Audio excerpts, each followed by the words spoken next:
The woman stumbled into Cimarron, New Mexico on a Tuesday afternoon in July of 1878, her dress torn and covered in dust, her dark hair tangled with bits of sagebrush, and blood seeping through a crude bandage wrapped around her left arm. Nathaniel York had been checking the fence line on his modest ranch just outside of town when he saw her collapse near the creek that ran through his property. He dropped the tools he had been carrying and ran toward her, his boots kicking up small clouds of dust with each stride. The woman was conscious but barely, her green eyes unfocused as she looked up at him with a mixture of fear and desperation. "Please," she whispered, her voice hoarse and cracked from what must have been days without proper water. "They are coming for me." Nathaniel did not hesitate. He scooped her up in his arms, surprised at how light she felt, how fragile she seemed despite the obvious strength it must have taken to make it this far on foot through the unforgiving landscape. He carried her toward his small ranch house, a simple structure he had built himself 3 years ago when he first settled here after the war. "Who is coming for you?" he asked as he pushed through the front door with his shoulder, carrying her to the single bedroom and laying her carefully on his bed. "My husband's brothers," she said, and then her eyes rolled back and she lost consciousness. Nathaniel worked quickly. He had learned basic medical care during his time in the Army, though those memories were not ones he liked to revisit. He cleaned the wound on her arm first, relieved to see it was not as deep as the blood had made it appear.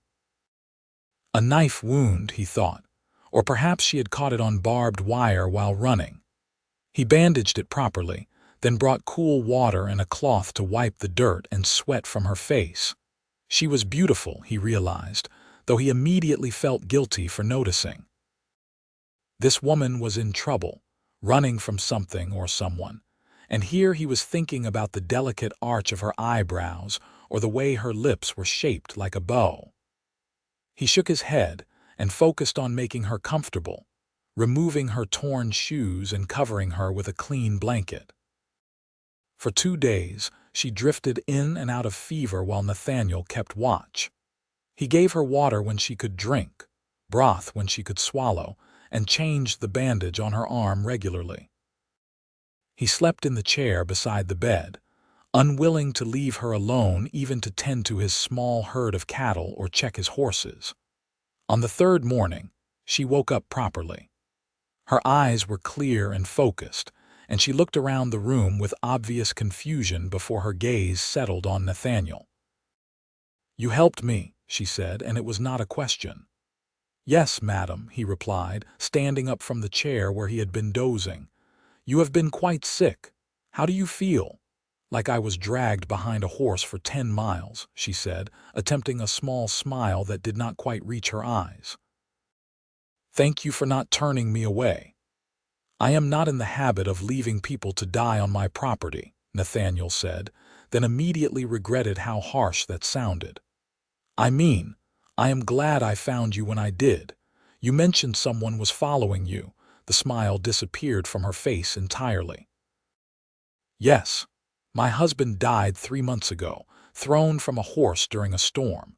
His brothers decided that everything he owned, including me, now belonged to them. When I refused to marry the eldest, they said I would regret it. I took what little money I had hidden away and ran." "What is your name?" Nathaniel asked gently. Julia Orwell." She struggled to sit up, wincing at the pain from her injured arm. "I know I cannot stay here. I have already put you in danger just by being here.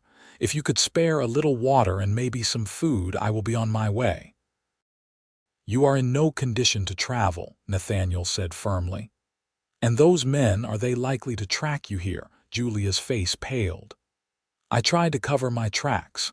I walked through streams, doubled back several times, but they are hunters, both of them. If they want to find me badly enough, they will." Nathaniel walked to the window and looked out at his land. He had built this life carefully, deliberately choosing a quiet existence after the chaos and violence of the war. He raised cattle, broke horses occasionally for extra money, and kept to himself. The smart thing would be to give this woman some supplies and send her on her way. Maybe point her towards Santa Fe where she could disappear into a larger town. But when he turned back and saw the fear in her eyes, the way she was trying so hard to be brave despite obviously being terrified, he knew he could not do that. "You can stay here until you are well enough to travel properly," he said. "I have a spare room I use for storage. We can move some things around and make it livable. If these men do come looking, well, we will deal with that when the time comes." "Why would you do this for a stranger?" Julia asked, her eyes searching his face. Nathaniel thought about that for a moment. "Because someone once did something similar for me, and I promised myself I would pay that kindness forward if I ever got the chance. Now you should rest more. I will bring you something to eat." Over the next week, Julia slowly regained her strength. Nathaniel moved his belongings to the storage room and let her keep the bedroom. She protested at first, but he insisted, saying it was more proper this way. He was acutely aware of how it would look if anyone from town found out he had a woman staying with him. But Cimarron was small enough that gossip spread like wildfire, and he decided it was better to keep her presence quiet for now. As Julia healed, she began to help around the house. Nathaniel would come in from working the ranch to find the dishes washed, the floor swept, or a meal cooking on the stove. He tried to tell her she did not need to do these things, that she was his guest and should rest, but she said it made her feel useful, helped her feel less like a burden. They fell into an easy routine. Nathaniel would wake before dawn and tend to the animals while Julia prepared breakfast. They would eat together, usually in comfortable silence, and then Nathaniel would head out to work on whatever needed doing around the ranch. Julia would spend her days keeping the house, and she had even started a small garden near the kitchen door, planting seeds she found in Nathaniel's pantry. In the evenings, they would sit on the porch and watch the sun set over the mountains. This was when they talked, when Julia slowly began to share pieces of her past, and Nathaniel found himself doing the same. "I married Thomas when I was 19, Julia said one evening, about 2 weeks after she had arrived. "He was handsome and charming, and my parents approved of the match. I thought I loved him, but looking back, I am not sure I even knew what love was supposed to feel like." Nathaniel whittled a piece of wood as he listened, his hands keeping busy while his attention stayed focused on her words. "He was not cruel exactly," Julia continued, "but he was indifferent. I was something he owned, like his horses or his land. We lived on his family's property, a large ranch in Colorado. His brothers lived there too, along with their wives. After Thomas died, his brothers, Marcus and Robert, they said the property would be divided between them. But I had nowhere to go, no money of my own. Marcus said I could stay if I married him, that it was the practical solution." "But you did not want that," Nathaniel said quietly. "No, Marcus is a hard man, cruel in ways Thomas never was. I told him I needed time to mourn, to think about it. He gave me 1 week. On the 6th day, I took the money I had been secretly saving, some food, and I ran. I made it about 2 days before they caught up with me the first time. Marcus grabbed my arm, tried to drag me back. I fought him, and during the struggle his knife caught my arm. I managed to get away, found a horse that had wandered from someone's property, and rode as far and fast as I could before the horse went lame. Then I walked." "You are brave," Nathaniel said, and he meant it. "Many people would have just accepted their fate." "I was not brave," Julia said, shaking her head. "I was desperate. There is a difference." Nathaniel set down his whittling and looked at her properly. "Bravery and desperation often look the same from the outside. What matters is you chose to fight for yourself. That takes courage no matter what you call it." Julia met his eyes, and something passed between them in that moment, something Nathaniel could not quite name but could definitely feel. It was like a spark catching on dry tinder, the beginning of something that could grow into a real fire if given the chance. "What about you?" Julia asked, breaking the intensity of the moment. "You said someone helped you once. What happened?" Nathaniel was quiet for a long time, long enough that Julia probably thought he would not answer. Finally, he spoke. "During the war, I was injured. Took a bullet in the leg during a skirmish that did not even have a name, was not important enough to make it into any history books. I was left behind when my unit retreated, figured I would die there. But a farmer found me, an older man who had no stake in the war, no reason to help a wounded soldier who might bring trouble to his door. He took me in anyway, nursed me back to health over several months. When I was well enough to travel, he gave me food and a horse and sent me on my way. Never asked for anything in return, never even told me his name." "Did you ever go back to find him?" Julia asked. "I tried after the war ended, but the farm was abandoned, house burned down. I never found out what happened to him. So I came west, started over, and decided I would live my life in a way that would honor what he did for me." "By helping others the way he helped you," Julia said softly. "Yes." They sat in silence after that, watching as the sky turned from orange to pink to deep purple. Nathaniel found himself very aware of Julia's presence beside him, the way she tucked her hair behind her ear when the evening breeze blew it across her face, the small sigh she made as she relaxed back in her chair. He was developing feelings for her, he realized. It had been creeping up on him gradually over the past 2 weeks, but sitting here in the growing darkness, he could no longer deny it. The way his heart beat a little faster when she smiled at him, the way he found himself looking forward to their evening conversations, the way he worried about her during the day when he was out working. But she had just escaped one situation where men felt they had ownership over her. The last thing Nathaniel wanted was to make her feel uncomfortable or pressured. So he kept his feelings to himself and simply enjoyed her company, telling himself that was enough. 3 weeks after Julia had arrived, Nathaniel needed to go into town for supplies. He offered to let Julia come with him, thinking she might enjoy a change of scenery, but the fear that flashed across her face made him immediately regret asking.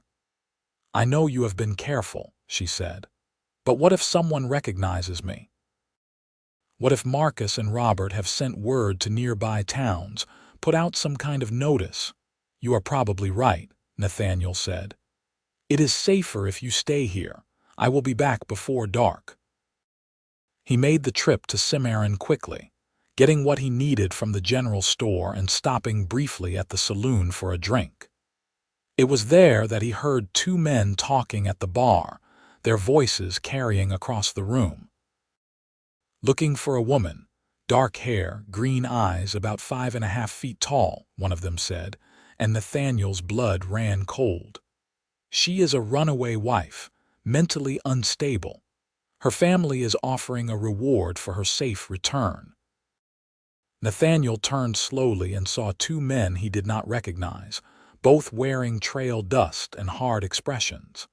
They had to be Marcus and Robert. He forced himself to remain calm, to finish his drink at a normal pace before standing up to leave. "You see anyone like that?" One of the men asked the bartender. "Plenty of dark-haired women pass through," the bartender said with a shrug. "Would need more to go on than that." Nathaniel left quickly and rode back to the ranch faster than was probably wise, his mind racing. They were here in Cimarron. It was only a matter of time before they started checking the surrounding properties. When he got home, Julia was in the garden, carefully tending to the tomato plants that were just starting to show small green fruits. She looked up as he approached, and her smile faded when she saw his expression. "They are here," he said without preamble. 2 men in town asking about you. They are claiming you are a runaway wife, that you are mentally unstable." Julia's face went pale and she stood up quickly, brushing dirt from her skirt. "I have to leave. Right now. If they find me here, they will hurt you." "You are not going anywhere," Nathaniel said firmly. "We need to think this through." "There is nothing to think through," Julia said, her voice rising with panic. "You have already done so much for me. I will not repay that kindness by bringing violence to your door. Julia, listen to me." Nathaniel took her hands in his, trying to ground her, to make her focus. "You are not well enough to run again. Where would you even go? They are already in town, probably checking with everyone, asking questions. If you leave now, someone might see you, and then they will know for certain you were here." "So what do we do?" Julia asked, and he could hear the tears in her voice even though she was fighting to hold them back. "We stay calm. If they come here, which they probably will eventually, we have a story ready. You are my cousin from the East, come to help me with the house. Your name is Margaret and you have been here for 2 months. Can you do that?" Julia nodded slowly. "But Nathaniel, if they recognize me, then I will handle it," he said with more confidence than he felt. "I will not let them take you." That night, neither of them slept much. Nathaniel sat in the main room with his rifle across his lap, listening to every sound outside. Julia stayed in her room, but he could hear her moving around, pacing probably, unable to rest. 2 days passed without incident. Nathaniel continued his work around the ranch, but he stayed closer to the house, always keeping one eye on the road. Julia remained indoors mostly, though she would peek out the windows occasionally, watching for any sign of riders. On the 3rd day they came. Nathaniel was fixing a broken hinge on the barn door when he saw them riding up the path to his house. 2 men, just as he had seen in the saloon. His stomach tightened, but he forced himself to stay calm, to keep working on the hinge as if he had nothing to hide. "Afternoon," the taller of the 2 men called out as they reined in their horses near the barn. This had to be Marcus, based on Julia's description. He had mean eyes and a cruel set to his mouth. "Afternoon," Nathaniel replied evenly, not looking up from his work. "Something I can help you with. We are looking for someone," Marcus said, dismounting. The other man, Robert, stayed on his horse, his hand resting casually near his gun. "A woman, dark hair, green eyes. She ran away from her family a few weeks back. They are real worried about her, think she might have gotten herself into trouble." "Have not seen anyone like that," Nathaniel said, finally looking up at them. "I keep to myself mostly, do not get many visitors out here." "Mind if we look around?" Marcus asked, and it was not really a question. "I do mind, actually," Nathaniel said calmly.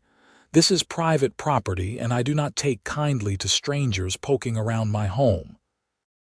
Marcus's expression hardened. "We just want to make sure she is not here. You hiding something?" "No, but I also do not appreciate the implication. I have told you I have not seen your woman. Now, unless you have some kind of legal authority, I am going to have to ask you to leave." Robert finally spoke up. "We do not want any trouble, friend. But this woman, she is not right in the head. If she is here, she might have told you some kind of story, made you think you were helping her. But she is dangerous, unstable. Her family just wants her back safe." "And I am telling you, there is no woman here," Nathaniel said. "Just me and my cousin Margaret, who came out from Boston to help me keep house. Now I have work to do, so if you would excuse me." He turned back to the hinge, praying they would just leave, but knowing it would not be that easy. He heard Marcus take a few steps toward the house, and Nathaniel straightened up quickly. "I said no," Nathaniel said, his voice hard now. "You want to search my property, you get the sheriff and come back with proper authority. Until then, you are trespassing." Marcus stared at him for a long moment, and Nathaniel could see him calculating, trying to decide if it was worth pushing this further. Finally, he stepped back. "We will be around," Marcus said. "And if we find out you have been lying to us, there will be consequences." "I am real scared," Nathaniel said dryly. The two men mounted their horses and rode away, but Nathaniel knew this was far from over. He waited until they were out of sight before going into the house. Julia was standing in the kitchen, her back pressed against the wall, her face white as chalk. She had obviously heard everything. "They are not going to give up," she whispered. "No, probably not," Nathaniel agreed. "But we bought ourselves some time. They cannot search this place without cause, and the sheriff in town, Tom Baker, he is a fair man. He will not just take their word for it." "Maybe I should just go to them," Julia said, and Nathaniel could hear the defeat in her voice. "Tell them I will marry Marcus like they want. At least then you would be safe." "Absolutely not," Nathaniel said firmly. He crossed the room to her, taking her gently by the shoulders.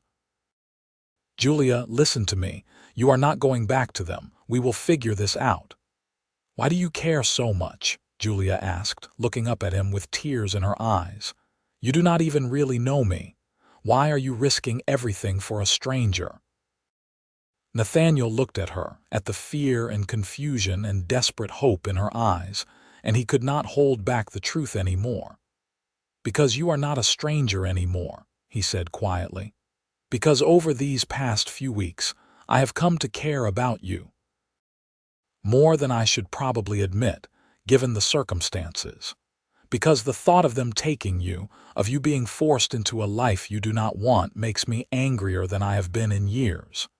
And because I think, if I am reading this right, you might care about me too." Julia's eyes widened, and for a moment Nathaniel thought he had made a terrible mistake, that he had completely misread the situation. But then she reached up and touched his face, her hand soft against his cheek. "I do care about you," she said. "I have been trying not to, trying to tell myself it would not be fair to you, that I have too much trouble following me to drag you into anything. But yes, Nathaniel, I care about you very much." He kissed her then, gently at first, giving her every opportunity to pull away if she wanted to. But she did not pull away.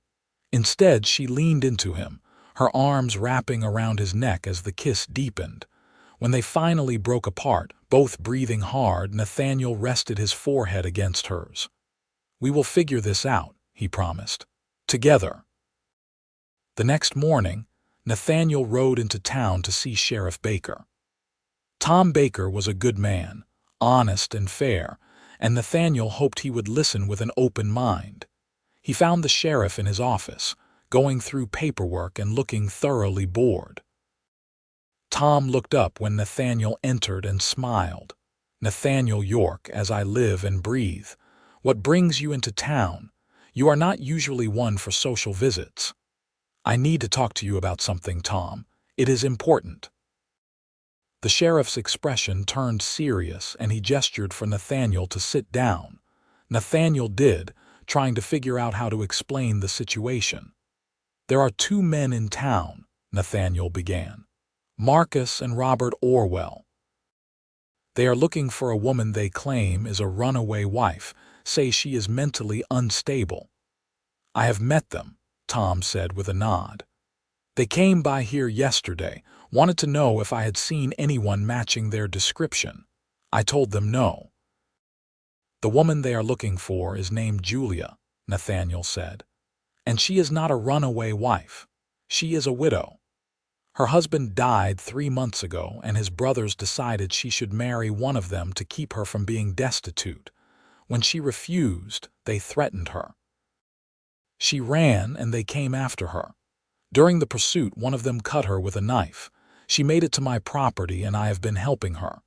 Tom leaned back in his chair, studying Nathaniel carefully.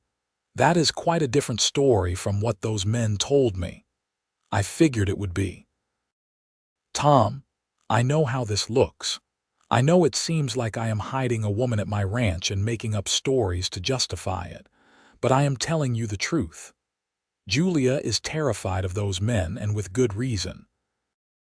If you saw the wound on her arm, the way her hands shake whenever someone mentions them, you would know I am not lying. Even if everything you are saying is true, Tom said slowly, legally, this is complicated. If Julia was married to Thomas Orwell when he died, and if his property is being divided among his brothers, they might have some claim to decide what happens to her, especially if she was living on their land. That is not right, and you know it, Nathaniel said, his frustration showing. She is not property. She is a person, and she has the right to decide her own future. I agree with you, Nathaniel, but the law does not always align with what is right. However, Tom held up a hand when Nathaniel started to protest. I can at least look into this. If those men are lying about Julia being mentally unstable, if they are trying to force her into something against her will, that is a different matter. Give me a few days to make some inquiries, send some telegrams. In the meantime, keep her safe at your ranch and try not to provoke those two if you can help it. Thank you, Tom. I appreciate you listening. Just be careful, Nathaniel. Men like that, if they really want something, they do not always wait for the law to work things out. Nathaniel rode back to the ranch with Tom's warning echoing in his mind. When he got home, he found Julia in the garden again, but this time she had his rifle leaning against the fence nearby. I heard you come up the road, she explained when she saw him looking at the gun. I wanted to be ready in case it was not you. Good thinking, Nathaniel said. I talked to the sheriff. He is going to make some inquiries, see what he can find out about the legal situation. He believes me, or at least he is willing to investigate. That is more than I hoped for, Julia said. Thank you for doing that. Over the next few days, they waited anxiously for word from Tom. Nathaniel taught Julia how to shoot properly, not just how to hold the rifle, but how to aim, how to breathe, how to squeeze the trigger smoothly. She was a quick learner, and while he hated the necessity of it, he felt better knowing she could defend herself if needed. They also grew closer. The kiss they had shared seemed to have opened a door between them, and now they found excuses to touch each other, to stand close, to seek each other's company even when there was work to be done. Nathaniel would come in from the fields to find Julia had brought him water, and she would smile as he drank it, their fingers brushing as he handed the cup back.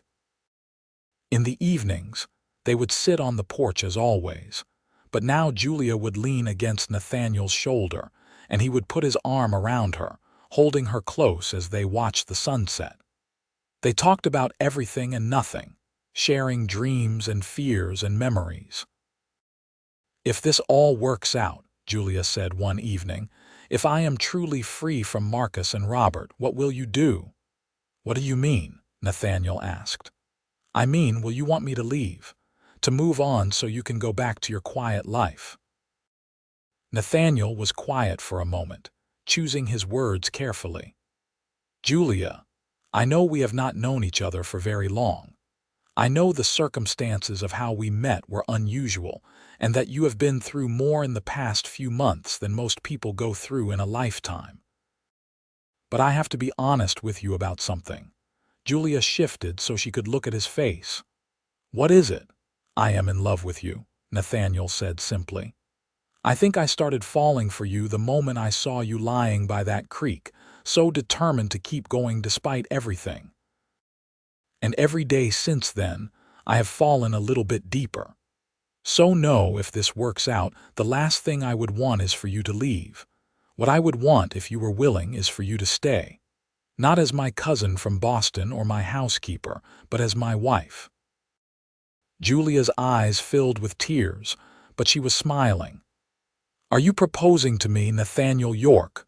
I suppose I am, he said, his heart pounding. Though I know the timing is terrible, and I do not even have a ring to offer you, and you probably need time to figure out what you want without any pressure from me. So forget I said anything, we can just— Julia stopped his rambling by kissing him. Yes, she said when she pulled back. Yes, I will marry you. Because I love you too, and I cannot imagine wanting to be anywhere else but here with you. They held each other on that porch as the stars came out, making quiet plans for a future they both desperately hoped they would get to have. A week after Nathaniel had spoken to Sheriff Baker, Tom came riding out to the ranch himself. Nathaniel saw him coming and felt his stomach tighten with anxiety. Julia came out of the house to stand beside him, slipping her hand into his. "Nathaniel, Julia," Tom said as he dismounted. "Mind if we talk inside?" They settled around the kitchen table, and Tom pulled out some papers from his saddlebag. "I have been doing some investigating," Tom said. "Sent telegrams to the county records office in Colorado where Thomas Orwell died, talked to a few people who knew the family. The picture that emerged is not good for Marcus and Robert." "What did you find?" Julia asked, her voice tense. "First of all, you were right that you have no legal obligation to marry Marcus.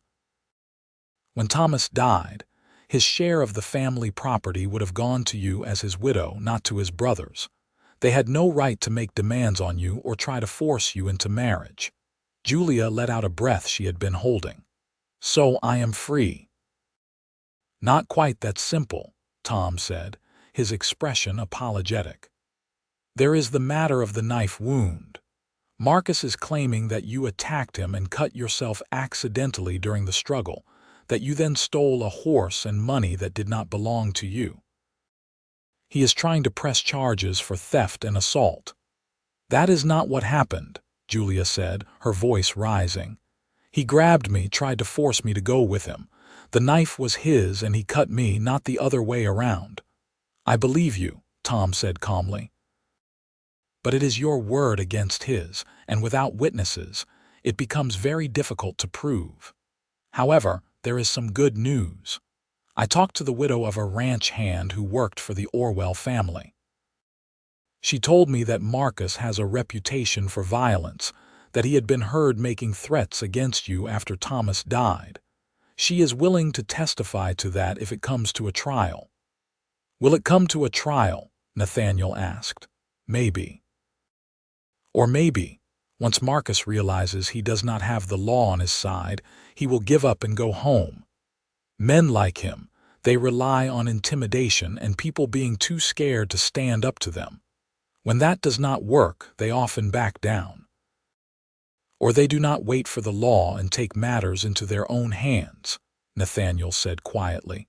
Tom nodded grimly. "That is a possibility, which is why I am going to go talk to Marcus and Robert now, make it clear that they need to leave Julia alone and head back to Colorado. I will also make it clear that if anything happens to either of you, they will be the first people I come looking for." After Tom left, Julia and Nathaniel sat in silence for a long moment. "This is not over yet," Julia said. "No, but we are getting closer. Tom is on our side, and he is going to do what he can to make this right." That night, Nathaniel woke to the sound of horses outside. He was on his feet instantly, grabbing his rifle and moving to the window. In the moonlight, he could see 3 figures approaching the house. Marcus and Robert, along with a third man he did not recognize. "Julia, wake up," he called quietly. She appeared in the doorway of her room already dressed, her own rifle in her hands. "They are here," she said, and it was not a question. "Yes." "Stay inside, stay low, and do not shoot unless you absolutely have to." Nathaniel went out onto the porch, his rifle held ready but not pointed at the men yet. He wanted to give them a chance to leave peacefully, though he was not hopeful. "This is private property," he called out. "You are trespassing." "We are done playing games," Marcus shouted back. "Send Julia out here or we are coming in to get her." "That is not going to happen. The sheriff has already told you she does not have to go with you. You have no legal right to her." "Legal right?" Marcus laughed harshly. "She was married to our brother. That makes her family, makes her our responsibility. Now stop hiding behind that rifle and send her out." "No," Nathaniel said firmly. "And if you try to come into this house, I will defend it and her with everything I have." There was a long, tense moment where nobody moved. Then the third man, someone Nathaniel did not recognize, started to dismount. "I would stay on that horse if I were you," came a voice from behind the riders. Sheriff Tom Baker rode into view, his own rifle out, and pointed at the three men. "Because if you step 1 foot closer to that house, I will arrest you for trespassing and attempted assault." "This is none of your business, Sheriff," Marcus said, though his voice had lost some of its confidence. "It became my business when you threatened law-abiding citizens in my jurisdiction," Tom said calmly. "I have had about enough of you too. I made some inquiries, like I said I would. Turns out there are quite a few people in Colorado who would be interested to know where Marcus Orwell has gotten to. Something about some missing cattle and questions about whether they were stolen or just misplaced." Marcus's face went red. "That is a lie. Maybe it is, maybe it is not. Either way, I think it is time for you and your brother to head back home and face those questions. And if you ever come near Julia Orwell again, I will make sure those questions turn into charges. Are we clear?" For a moment, Nathaniel thought Marcus might actually be stupid enough to try something, but Robert reached over and grabbed his brother's arm. "Let us go," Robert said quietly. "This is not worth it." Marcus glared at Nathaniel, then at the house where he knew Julia was hiding. "This is not over," he said. "Actually, it is," Tom said. "Now get out of my town before I change my mind about letting you leave peacefully." The three men turned their horses and rode away. Tom waited until they were out of sight before lowering his rifle and dismounting. "I had a feeling they might try something like this," Tom said as Nathaniel and Julia came down from the porch. "So I have been keeping an eye on them. When I saw them riding this direction after dark, I figured it was not for a social call." "Thank you, Tom," Julia said, her voice shaking slightly. "I do not know what would have happened if you had not shown up. Well, let us hope we do not have to find out. I am going to escort them out of town personally, make sure they actually leave. You two should be safe now, but keep your eyes open for the next few days, just in case." After Tom left, Nathaniel and Julia went back inside. The adrenaline was starting to wear off and Julia was shaking. Nathaniel pulled her into his arms, holding her tightly. "It is over," he said. "You are safe now." "Are you sure?" Julia asked, her face pressed against his chest. "What if they come back? Then we will deal with it, but I do not think they will. Marcus is a bully, and bullies only fight when they think they can win. Tom made it clear they have more to lose than to gain by coming after you. They will go back to Colorado and hopefully never bother you again." They stood there for a long time, just holding each other. Eventually, they moved to the couch and sat together, Julia curled up against Nathaniel's side, his arm around her shoulders. "I can hardly believe it is really over," Julia said quietly. "For weeks I have been so scared, so certain they would find me and drag me back, and now it is just done." "Not quite done," Nathaniel said. "You still have not given me a proper answer to my proposal." Julia smiled and tilted her head up to look at him. "I thought I said yes already." "You did, but that was before we knew you would be safe, before you had time to really think about it. I want to make sure you are saying yes because you want to, not because you feel obligated or because you are scared." Julia reached up and cupped his face in her hands. "Nathaniel York, I am saying yes because I love you. Because these past few weeks have been the happiest I can remember, despite all the fear and uncertainty. Because when I think about my future, all I see is you. So yes, I will marry you, and I will be honored to be your wife." He kissed her then, deep and passionate, pouring all of his love and relief and joy into that kiss. When they finally pulled apart, both were smiling. "We should probably wait a bit before we actually get married," Nathaniel said practically. Give people time to adjust to the idea, let the scandal die down. You know how small towns are. I do not care what people think, Julia said, but you are probably right that we should wait a little while. Besides, I would like time to plan a proper wedding, small as it will be. And I need to write to my parents, tell them what happened with Thomas, with Marcus. They deserve to know. Over the next few months, Julia and Nathaniel built their life together. Julia wrote to her parents in Illinois, explaining everything that had happened. Her mother wrote back expressing relief that Julia was safe and sadness that she had felt she could not come to them for help. They offered to come out for the wedding, but the journey was long and expensive, so they settled for sending their blessing instead. The residents of Cimarron slowly learned that Nathaniel York was courting a widow who had come to town seeking safety. There was gossip, of course, there always was, but Tom Baker made sure the right version of events was known, and most people were sympathetic rather than judgmental. Julia integrated into the small community. She started selling vegetables from her garden in town, using the money to buy fabric to make new curtains for the house and a new dress for herself. She made friends with some of the other women, particularly Sarah Miller, who ran the boarding house, and Elizabeth Chen, whose husband owned the general store.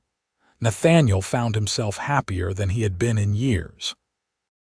Coming home to Julia every evening, sharing meals with her, falling asleep to the sound of her breathing in the next room, it all felt right in a way nothing had since before the war. He started making plans to expand the ranch, maybe buy some more cattle now that he would have help managing everything.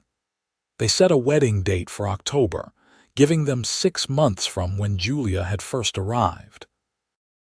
It seemed like a good amount of time, long enough to be respectable but not so long that they had to wait forever to start their lives together properly. The wedding was small, held in the little church in Cimarron with just a handful of guests. Sarah and Elizabeth stood up for Julia, while Tom Baker stood up for Nathaniel.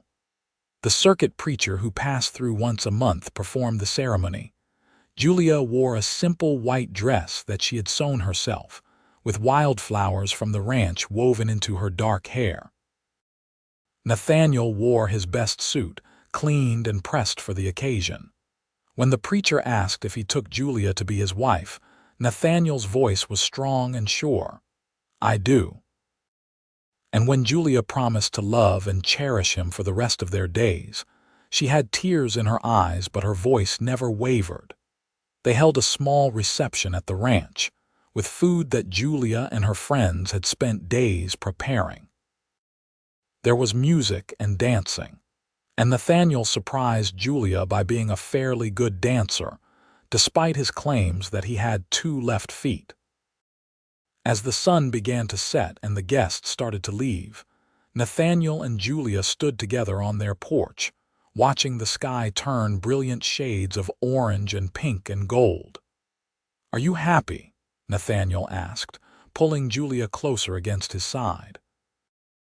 "Happier than I ever thought possible," Julia said honestly. "When I came here, I was just looking for a place to hide, somewhere safe to catch my breath. I never imagined I would find you. I am glad you did," Nathaniel said.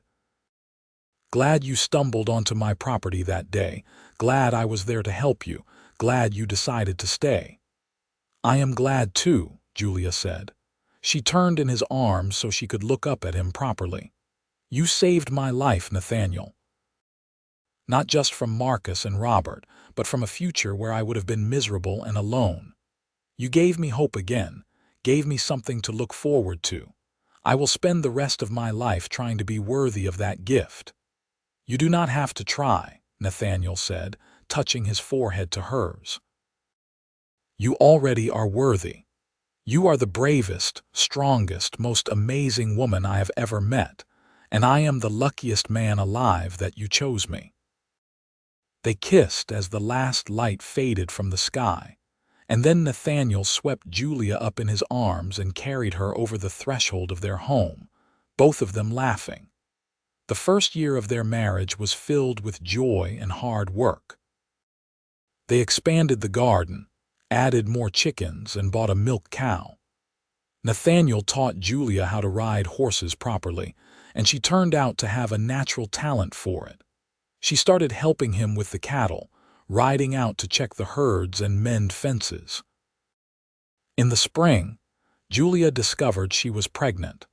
Nathaniel was overjoyed, immediately becoming protective and insisting she should not do any heavy work. Julia laughed at him but also felt touched by his concern.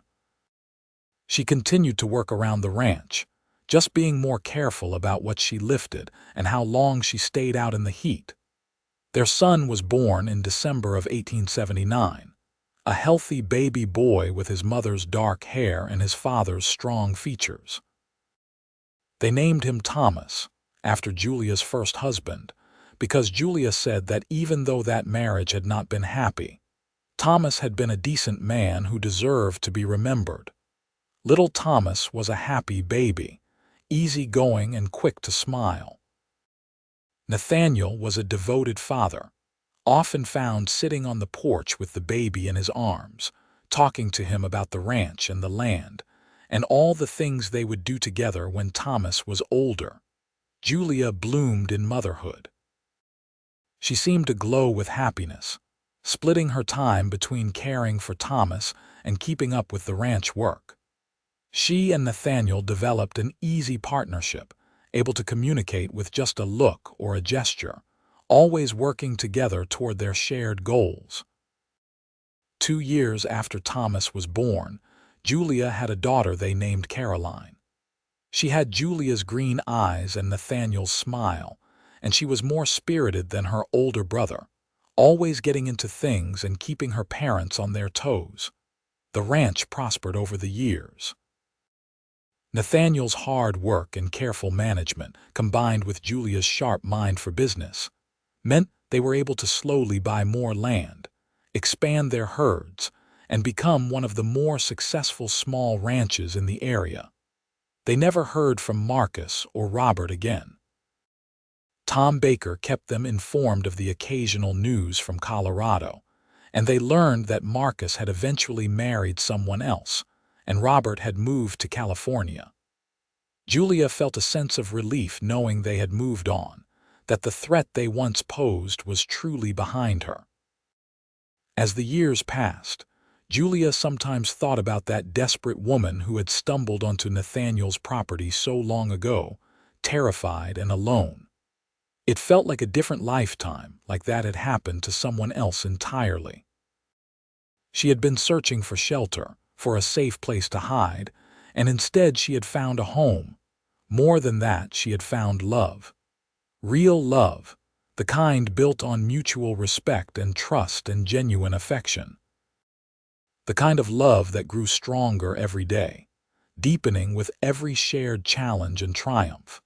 On their 10th anniversary, Nathaniel surprised Julia by taking her on a picnic to the spot where he had first found her by the creek. He had prepared all her favorite foods and brought a blanket to spread on the ground. "You remember this place?" he asked as they settled down to eat. "Of course I do," Julia said, looking around at the familiar landscape. "This is where my new life began." "I think about that day a lot," Nathaniel said. "About how scared you were, how determined. About how I almost did not come out to check the fence line that day, almost put it off until later. What would have happened if I had? Would you have made it to town? Would someone else have found you?" "I do not like to think about that," Julia said, "because I cannot imagine my life having turned out any other way than this. You were meant to find me, Nathaniel. I believe that with everything in me." "So do I," Nathaniel agreed. He reached into his pocket and pulled out a small box. "I never properly proposed to you the first time, never gave you a ring. I want to fix that now." He opened the box to reveal a simple gold band with a small emerald set in it. "The emerald reminded me of your eyes," he said. "And the gold, well, That is for all the golden moments we have shared and all the ones still to come." Julia's eyes filled with tears as Nathaniel slipped the ring onto her finger. "It is beautiful," she whispered. "Nathaniel, you did not have to do this." "I wanted to," he said. "I wanted you to have something that shows the world how much I love you, how proud I am to be your husband." Julia kissed him then, putting all her love and gratitude into that kiss. When they pulled apart, she was smiling through her tears. "I love you so much," she said. "More than I could ever find words to express." "I love you too," Nathaniel said. "Thank you for stumbling onto my property all those years ago. Thank you for trusting me, for staying with me, for building this life with me." They sat by the creek for hours, talking and remembering and dreaming about the future. They talked about Thomas, who was now 11 and showing a real aptitude for working with horses. They talked about Caroline, who at 9 was already reading everything she could get her hands on and talking about becoming a teacher someday. They talked about possibly having another child, though Julia was 33 now and they both knew the risks increased with age. They talked about the ranch and their plans to build a bigger house now that they could afford it, something with more room for their growing family, and maybe even a library for Caroline. As the sun began to set, painting the sky in brilliant colors, Nathaniel pulled Julia close and they sat together in comfortable silence, watching the day end. "You know what I think about sometimes," Julia said quietly. "What is that?" "I think about how you said that love grew like wildflowers around us. Do you remember saying that?" Nathaniel smiled. "I do. It was one of those evenings on the porch before we were married." "You were right," Julia said. "Love did grow around us like wildflowers. It started small, just a few scattered blooms, and then it spread and flourished until it covered everything. And like wildflowers, it is hardy and resilient. It has weathered storms and droughts and still keeps blooming." "That is beautiful," Nathaniel said, kissing the top of her head. "And true." They stayed there until the stars came out, neither wanting to break the spell of the moment.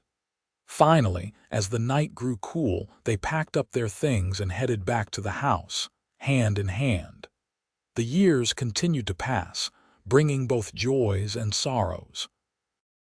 Julia's parents passed away within a year of each other when she was 37, and though she grieved for them, she found comfort in knowing they had died knowing she was happy and well loved. Nathaniel's cattle business continued to thrive, and they became pillars of the Cimarron community. Julia started a school for the children in the area who lived too far from town to attend regularly, teaching them in a room they added to the house specifically for that purpose. Thomas grew into a fine young man, strong and kind like his father. He married a girl from town named Anna when he was 23, and they built a house on the ranch property, planning to eventually take over the cattle operation when Nathaniel was ready to retire. Caroline became a teacher just like she had dreamed, though she stayed closer to home than her parents had feared, taking a position at the school in Cimarron. She married a banker named James when she was 25, and they settled in town but visited the ranch often. Nathaniel and Julia did have one more child, a daughter born when Julia was 35. They named her Grace because they felt her arrival was a gift of grace in their lives. She grew up to be the most like Julia in temperament, quiet and thoughtful but with a core of steel. As Nathaniel and Julia grew older, they began to slow down, letting Thomas take on more of the ranch work while they enjoyed their grandchildren and the life they had built together. They would sit on the porch together every evening, just as they had for decades, watching the sun set and talking about their days. On their 30th anniversary, surrounded by their children and grandchildren, Nathaniel made a toast. "30 years ago I married the love of my life," he said, raising his glass. "She came to me seeking shelter, running from a past that wanted to cage her spirit, But what she found here was not just shelter. She found freedom, partnership, and love, and I found the same. Our life together has not always been easy. We have faced challenges and weathered storms, but we have faced them together, and that has made all the difference. To Julia, everyone echoed, raising their glasses. Julia stood up, her eyes bright with emotion. And to Nathaniel, the man who saved my life in more ways than one. The man who taught me what real love looks like. The man who gave me a home, a family, and a future I could have never imagined in my darkest moments. I love you more today than I did 30 years ago, and I will love you more tomorrow than I do today. They kissed while their family applauded and cheered, and Julia felt a sense of profound gratitude wash over her. She thought about that frightened woman who had stumbled onto this property so many years ago, desperate and alone. She wished she could go back and tell that woman that everything would be okay, that she would not just survive but thrive. But then again, maybe she did not need to. Because that woman's courage and determination had led her here, to this moment, surrounded by love and family, and a life beyond her wildest dreams. As Nathaniel and Julia grew into their 60s and then 70s, their love only deepened. They had built something real and lasting, a partnership that had weathered every storm and emerged stronger. They had raised good children who became good adults, had contributed to their community, and had loved each other faithfully through it all. Nathaniel's health began to decline when he was 74, his body finally giving in to years of hard physical labor and the old war injury that had never fully healed. Julia nursed him with the same determination she had shown in everything else, refusing to let him give up even when he was tired and ready to rest. "I am not ready to lose you yet," she would tell him firmly. "We still have more sunsets to watch together." And somehow, Nathaniel would rally, fighting off whatever illness had struck him down, determined not to leave Julia alone. But they both knew that eventually, time would win. They talked about it honestly, planning for what would come next, making sure their children knew their wishes and their affairs were in order. "I am not afraid," Nathaniel told Julia one evening as they sat on their beloved porch. "I have lived a good life, a full life. I have been loved by the most incredible woman I have ever known. Whatever comes next, I am ready for it." "I am not," Julia said, tears rolling down her cheeks. "I am not ready to say goodbye." "Then do not say goodbye," Nathaniel said, taking her hand. "Say see you later. Because I believe we will see each other again, somewhere, somehow." Julia leaned against him, and they sat together in silence, listening to the familiar sounds of the ranch around them. Nathaniel passed away peacefully in his sleep on a cool autumn night, 3 days after his 77th birthday. Julia woke up beside him and immediately knew he was gone. She did not cry at first. Instead, she held his hand and watched the sunrise through the bedroom window, thinking about all the sunrises they had watched together over the years. "See you later, my love," she whispered, kissing his forehead. The funeral was well attended, with people coming from all over the territory to pay their respects to Nathaniel York, a man who had been known for his integrity, his kindness, and his quiet strength. Julia grieved deeply, but did not let herself be consumed by sorrow. She knew Nathaniel would not have wanted that. She continued to live at the ranch, though Thomas and Anna tried to convince her to move in with them. She kept her routines, tending her garden, sitting on the porch in the evenings, finding comfort in the familiar rhythms of the life she and Nathaniel had built. She lived for another 6 years after Nathaniel's death, and though there was a deep sadness that never fully left her, there was also contentment. She had her children and grandchildren around her, had the ranch she and Nathaniel had built, had the memories of a love that had transformed her entire life. Julia passed away quietly at 83, sitting in her favorite chair on the porch, looking out at the land she had come to love. Her family found her there, and though they mourned her loss, they also felt a sense of peace knowing that she was with Nathaniel again. They buried her next to Nathaniel in the small cemetery on the ranch property, under a large cottonwood tree that Nathaniel had planted shortly after they were married. The wildflowers that grew around their graves every spring were particularly beautiful, blooming in brilliant yellows and purples and pinks. Thomas York, standing with his own children and grandchildren at his parents' graves many years later, told them the story of how his mother had come to the ranch seeking shelter and found love instead. She was running from men who wanted to control her, to take away her freedom and her choices, Thomas said. But she found my father, a man who respected her strength and loved her spirit. And together they built this ranch, this family, this legacy. Their love grew like wildflowers, spreading and blooming and filling everything with beauty. That is what I want you to remember about them. Not just that they loved each other, but that their love created something bigger than themselves, something that continues to bloom and grow even now. The children listened with wide eyes, and Thomas could see that they understood, at least a little, the magnitude of what their great-grandparents had built. That evening, as the sun set over the ranch, painting the sky in brilliant colors, the wildflowers around Nathaniel and Julia's graves swayed in the gentle breeze, a living testament to a love that had started with one act of kindness and grown into something that would echo through generations.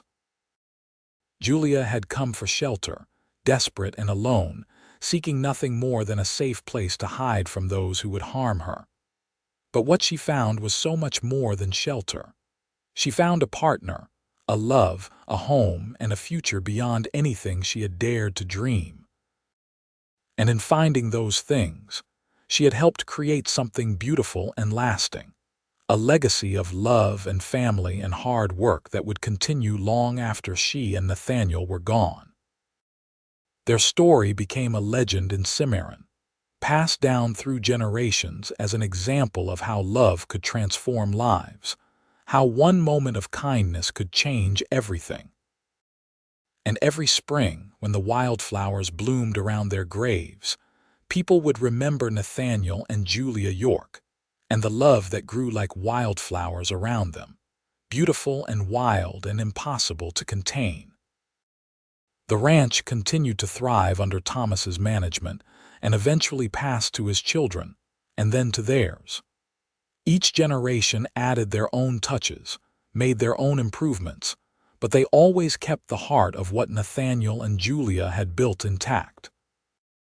The small house where it all began was preserved as a museum of sorts, filled with artifacts from Nathaniel and Julia's life together.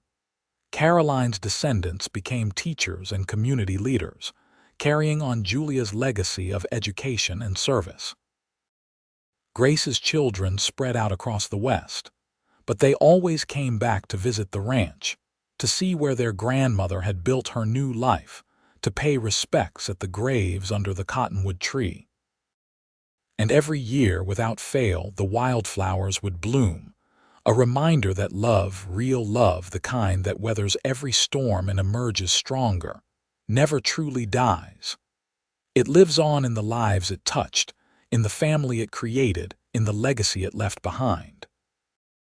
Julia had come seeking shelter, but she stayed for the love that grew like wildflowers around them. And in staying, in choosing to build a life with Nathaniel, despite all the reasons she could have kept running, she had created something that would bloom and grow and spread beauty for generations to come.